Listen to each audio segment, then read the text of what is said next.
Bismillah ar-Rahman ar-Rahim. In the name of God, the compassionate, the merciful, Madam President, honorable members, Your Excellencies, thank you all, and it is an honor, as always, to be here to address the European Parliament.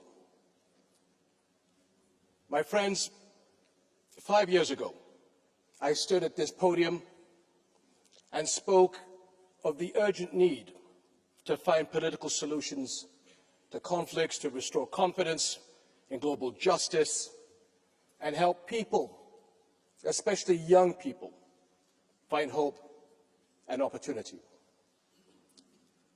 Since then, multiple political, technological, and economic upheavals have tested our international community.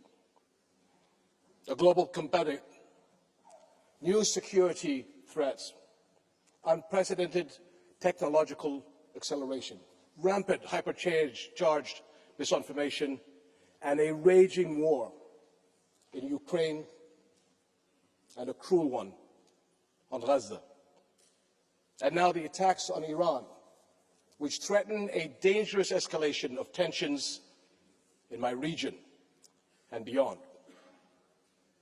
We are living through wave after wave of disruption without pause.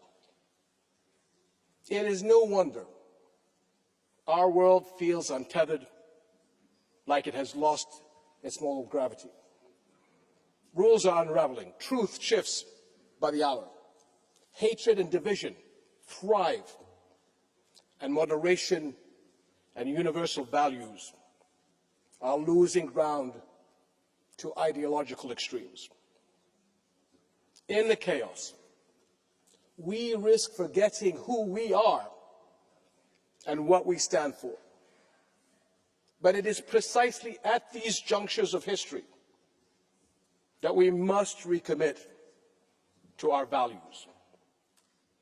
Because when the world loses its moral bearings, we lose our shared sense of right and wrong, of what is just and what is cruel. And when that happens, conflict is never far behind. History teaches us that wars are rarely just about territory. They are battles over worldviews, over which ideas and ideals will shape our future. And Europe understands that. After World War II, it made a choice to rebuild not just its cities, but its founding pillars. The people of Europe were determined to leave the past in the past and build a new era of peace. They chose human dignity over domination, values over vengeance, law over might, cooperation over conflict. In the wake of war, Europe realized that real security does not lie in the strength of armies, but in the strength of shared values. And that peace imposed by force or fear would never last. Equally, you chose to recognize that what you had in common was far greater than what set you apart. Today, so must our global community. We know that disputes and differences are a human reality, that the challenges we face will only get more complex, and that disruptions are the hallmark of our age. But it's how we handle them and the values we anchor ourselves to that count. Throughout Arab and European history, respect, responsibility, goodwill, and good faith have guided collaborations that led to our mutual good. And they can guide our response to today's challenges as well.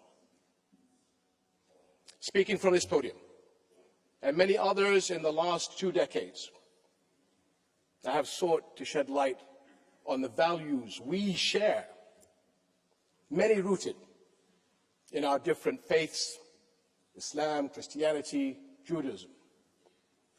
The values of compassion, justice, and equality, the moral teachings passed to us over generations that call on us to love our neighbors, to protect children and the innocent, to aid the poor and injured, to care for God's earth, and more.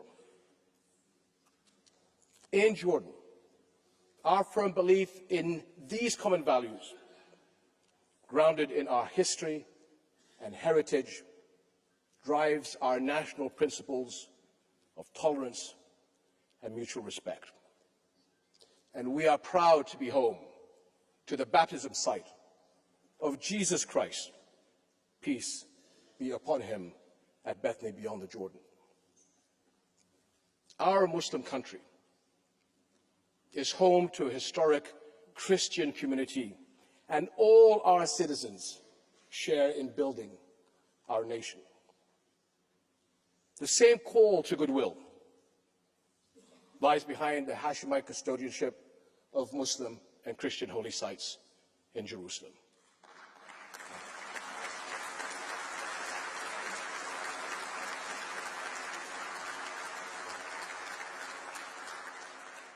Whose historical and multi-religious identity we have vowed to protect from attack.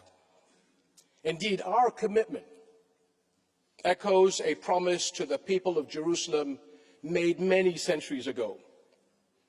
The Pact of Omar ordered Muslims to respect and protect the city's churches and not harm a priest, nor kill a child, woman, or elder.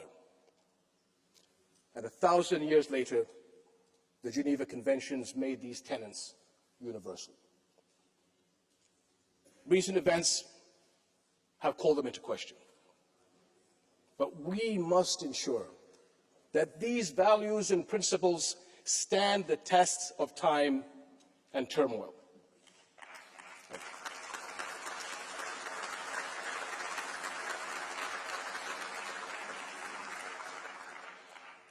My friends, when I was last in this hall, I shared my conviction that there is always a better version of us around every corner. 80 years ago, you turned that corner. You chose a better Europe.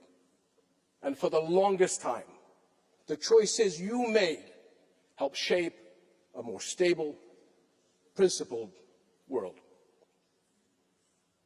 Today, that world is in moral decline.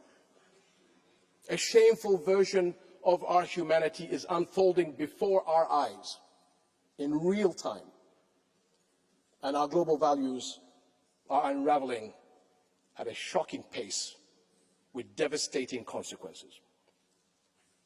Nowhere is that clearer than in Gaza.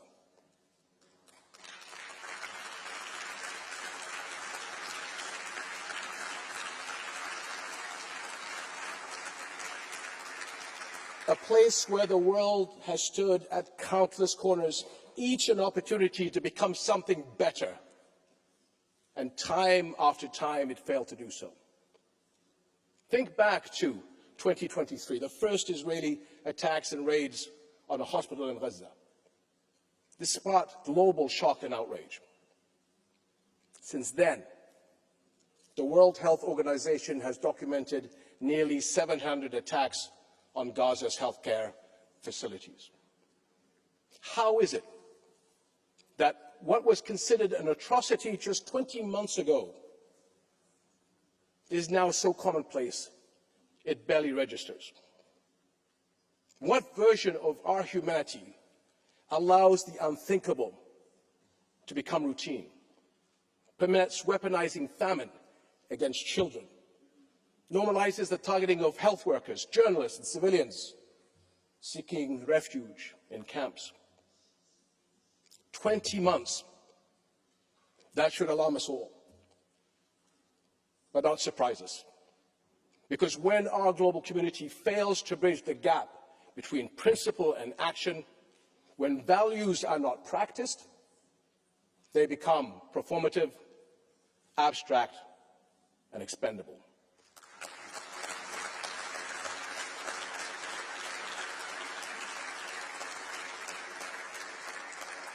We are at another defining crossroad in our history, one that demands a choice: power or principle, the rule of law or the rule of force, decline or renewal, because that is what's at stake for everyone.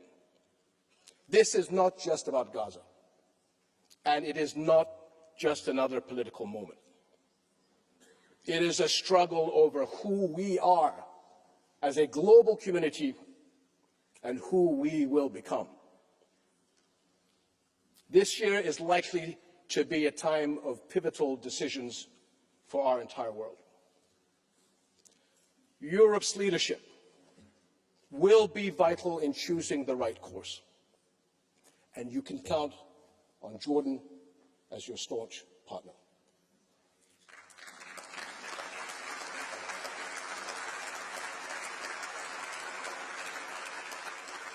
There are two essential areas for action. First is supporting development, because a thriving Middle East creates opportunities that benefits us all. But as we have seen time and again, that reality cuts both ways. When hope is diminished, the consequences ripple across borders. Second is strong, coordinated action to ensure global security. Our mutual security won't be assured until our global community acts not only to end the 3-year war in Ukraine, but also the world's longest and most destructive flashpoint, the 8-decade-long Palestinian-Israeli conflict.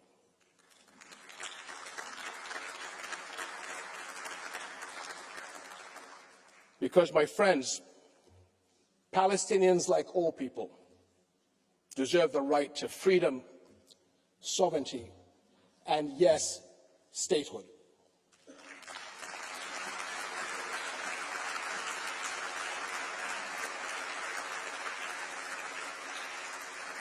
What is happening in Gaza today defies international law, moral standards, and our common values.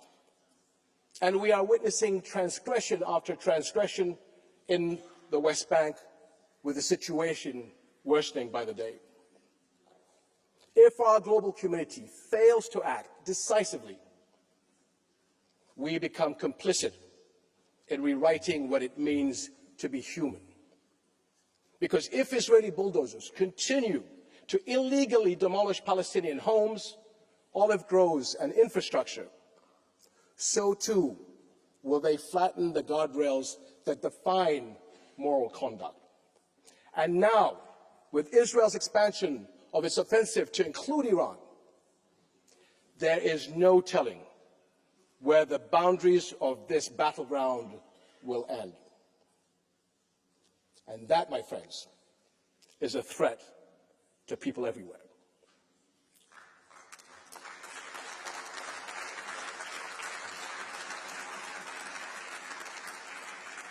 Ultimately, this conflict must end. And the only viable solution is one grounded in a just peace, international law, and mutual recognition. And my friends, the path to our better selves cannot be paved by technological advancements, scientific breakthroughs, or political triumphs alone. It is forged by the choices we make each day as individuals and as leaders. The path to peace has been walked before. It can be again, if we have the courage to choose it and the will to walk it together. Thank you.